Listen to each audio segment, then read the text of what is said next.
to follow in your path, Lord, to follow without fainting,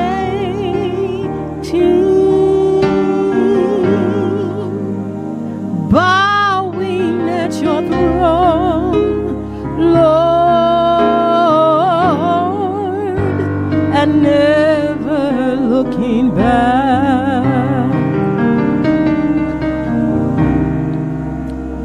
Amarte solati, Signor. Amarte solati, Signor.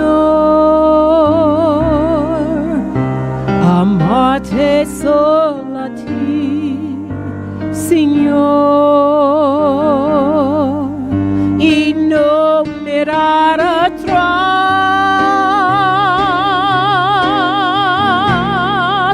seguir tu camino, Señor. Seguir sin desmayar, Señor. Postrado ante tu altar, Señor,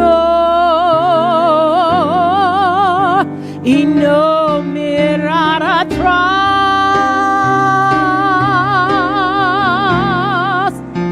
Seguir tu camino, Señor.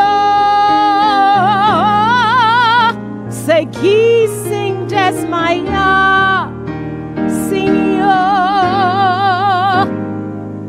Postrado ante tu altar, Señor, y no mirar atrás. I love only you, Lord. I love only you, Lord. I love only you, Lord. My heart wants only you.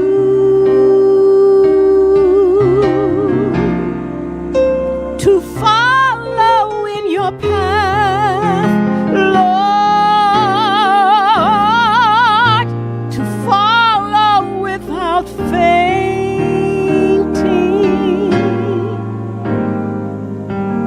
bowing at your throne, Lord, and never looking back. To follow in your path, Lord, to follow without fainting,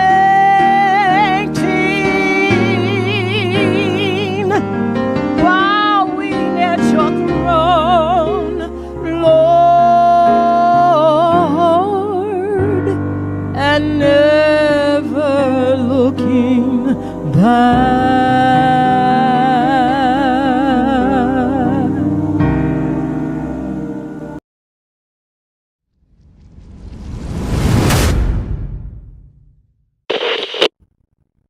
And good morning once again, my brothers and sisters. Thank you again for coming to another Bible study. Living Hope Today begins right now, and we're looking at Genesis chapter 29 this morning. You know, we've seen a lot of things happen. You remember Jacob is introduced to us as the younger brother of Esau. God makes a sovereign choice that the younger will be the one that rules over the older. It turns out Esau is willing to sell his birthright for a bowl of stew. Jacob is blessed by Isaac, and now Jacob is basically running for his life because Esau is so upset he wants to kill him. Jacob's mother Rebekah says, look, you need to go find a wife back home in Haran. And Jacob begins the journey. But as we get to chapter 28, God stops Jacob with a dream, and he basically reiterates all the covenantal promises that he's made to Abraham. Jacob's going to have God's blessing throughout his life. Jacob's going to be one who has descendants as numerous as the dust. I mean, just millions and millions and millions, an uncountable number. And Jacob's also going to live in the promised land, that God will eventually give the descendants of Jacob the promised land. These are the promises. As Jacob wakes up from his dream, he understands God has met with him. He consecrates that place and he heads on to Haran. And that's where we are today in chapter 29. Then Jacob continued on his journey and came to the land of the eastern peoples. And there he saw a well in the field with 3 flocks of sheep lying near it, because the flocks were watered from that well. The stone over the mouth of the well was large. Again, just remember this. In fact, this is kind of significant in the New Testament. If you read John chapter 4, this well is referred to again there as Jesus meets with the woman at the well. But here we see Jacob, and I just want you to notice, whether we can really understand why or not, notice the details that God makes sure we see and understand as he tells us his story.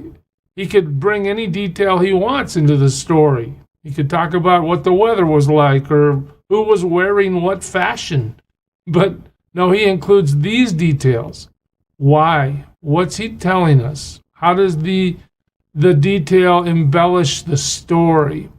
When all the flocks were gathered there, the shepherds would roll the stone away from the well's mouth and water the sheep. Then they would return the stone to its place over the mouth of the well. Perhaps this was meant to keep people from falling into the well, or animals. Perhaps it was meant to keep the well shaded in the heat of the day. We're not really told. Jacob asked the shepherds, "My brothers, where are you from?" So, first step in this, Jacob arrives at this place. There's a well. Now a conversation begins. "Where are you from?" They say, "We're from Haran." Okay, well, that's where Jacob is going. He said to them, "Do you know Laban, Nahor's grandson?" Remember, this Laban would be his uncle, Jacob's uncle, Rachel's brother. "Do you know Laban, Nahor's grandson?" "Yes, we know him," they answered. So we see right here that God has providentially placed these shepherds at this well at this particular time to bring Jacob back to Laban and to eventually unfold the story of who Jacob marries and the children that he has. Then Jacob asked them, "Is he well? Is Nahor well?" "Yes, he is," they said. "And here comes his daughter Rachel with the sheep." Notice the character of Rachel's introduced to us first. All right, she'll play a pivotal role in the story. "Look," he said, "the sun is still high. It is not time for the flocks to be watered." Normally this would be a evening kind of a thing. It is not time for the flocks to be gathered. Water the sheep and take them back to pasture. Okay, now watch. We can't. Jacob's telling them, let's get going here. Let's water the sheep. No, we're not going to do that until all the flocks are here, are gathered, and the stone has been rolled away from the mouth of the well. Then we will water the sheep. "Hey, Jacob, we have a protocol. This is how we do it." All right. While he was still talking with them, Rachel came with her father's sheep. Here's an interesting fact about Rachel. She was a shepherdess. You don't see that much in Scripture, but here we see Rachel has a job. She's working with and for her father Laban. She's a shepherdess. And when Jacob saw Rachel, daughter of Laban, his mother's brother, so Rachel would be his cousin, and Laban's sheep, he went over. Okay, wait a minute, Jacob, what are you going to do? He went over and rolled the stone away from the mouth of the well and watered his uncle's sheep. And Jacob's basically saying, "Look, I don't care what time of day it is, and I don't care what your protocol is. I've decided that I want to water my uncle's sheep, and I want to hang out with Rachel, really. But you guys can just keep your protocol and your timing and your system for yourselves. I'm going to violate your ways and do what I think is best from my perspective. There we go. Jacob takes initiative. Then Jacob kissed Rachel and began to weep aloud. He's overwhelmed. I don't think this is a, hey, I want you to be my wife, let's get married kind of kiss. I think it's a Eastern greeting of a formality of a kiss on the cheek. You see it all the time. But he is overcome with emotion as he meets Rachel. Okay, that's a key element to the story as well. He had told Rachel that he was a relative of her father and a son of Rebekah. And so she ran and told her father, okay, here we come. The story begins to unfold. Introductions are about to be made. As soon as Laban heard the news about Jacob, his sister's son, he hurried to meet him. He embraced him and kissed him and brought him to his home. And there Jacob told him all these things. Introductions accomplished, connections made. This is exactly what Rachel and Isaac told Jacob to go do. Go find Laban. Go find a wife from our homeland. You remember Laban stayed. Nahor, his father, stayed in that land. Abraham traveled to the promised land at God's command. Well, Jacob's back home.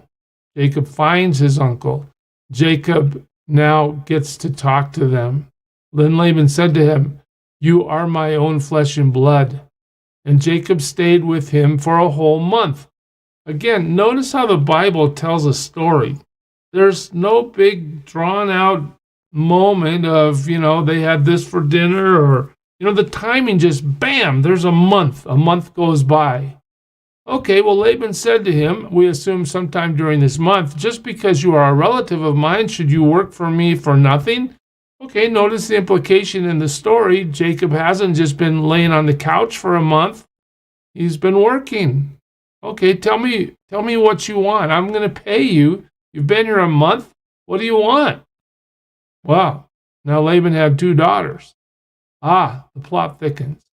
The name of the older was Leah, and the name of the younger was Rachel. We've already been introduced to Rachel. She's a shepherdess. She's working with the sheep all day, but we don't know much about Leah except that she's the older daughter of Laban. That's all we're told. But there's 2 key characters in this vignette that have been introduced to us.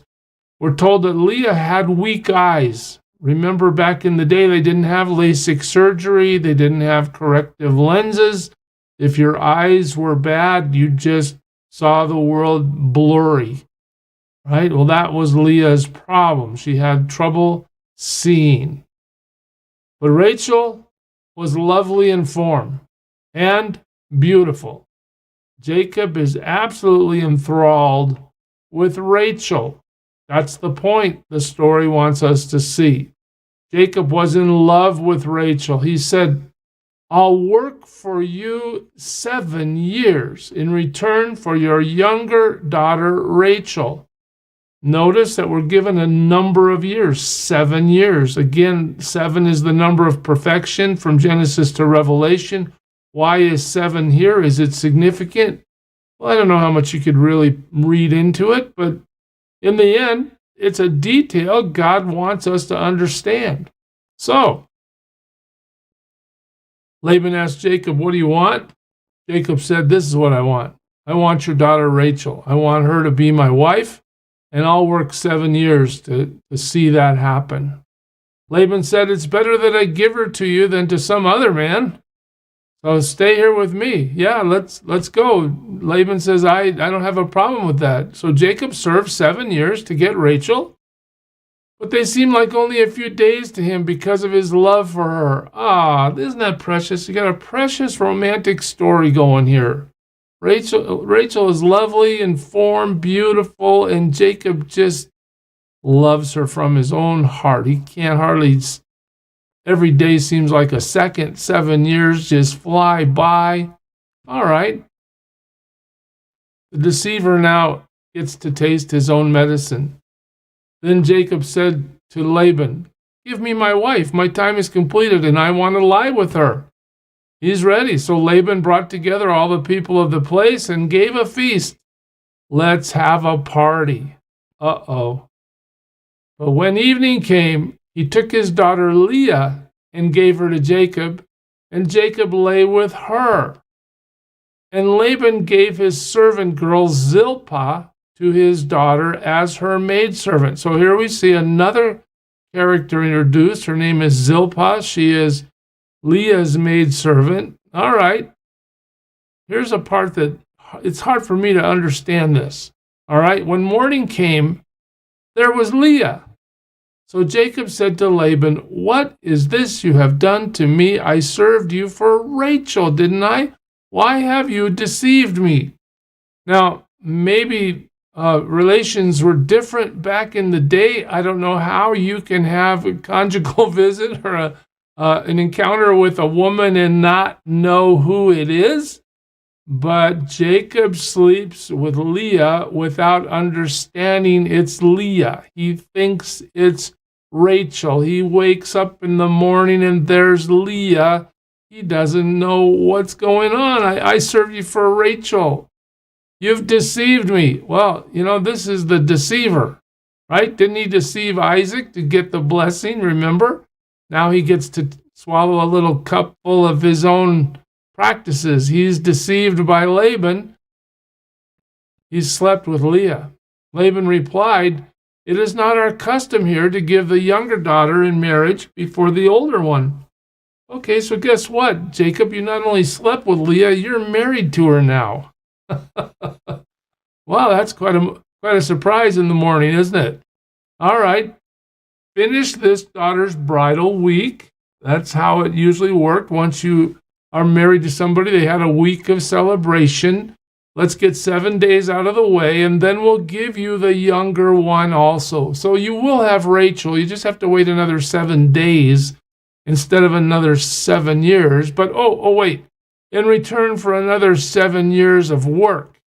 Laban's a crafty guy. He's going to unload 2 daughters and get 14 years of work out of Jacob. Pretty good deal for him, huh? Well, what does Jacob want to do? Well, he wants to marry Rachel. That's what he wants to do. So Jacob did so. He finished the week with Leah, and then Laban gave him his daughter Rachel to be his wife. All right, so it's 7 years in a week, but Jacob reaches his goal. He's now married to Rachel. Laban gave his servant girl Bilhah to his daughter Rachel as her maidservant. So here we have another lady introduced to us. Her name is Bilhah. All right. Why does that become important? Well, you'll see as we move forward with this story. Jacob lay with Rachel also, and he loved Rachel more than Leah. This is going to cause great tension in this story as we move forward. And he worked for Laban another 7 years. There you see it. One sentence, 7 years, bam. No details given. That's it. What's God doing here? God's preparing to set up the descendancy, is that a word? Of Abraham. This is now the 3rd generation from the promises God made to Abraham, and God is about to begin the journey of fulfilling the promises. It's an amazing thing to watch. Jacob is the patriarch, Abraham, Isaac, and Jacob, and we'll see how God produces the 12 tribes of Israel as we move forward in the story. Just remember, God continues to accomplish his purpose through fallible people. And even though Jacob's a deceiver and gets deceived himself, it doesn't slow God's purpose down at all. Keep that in mind as we serve him today. I pray you serve him well, church. God bless you.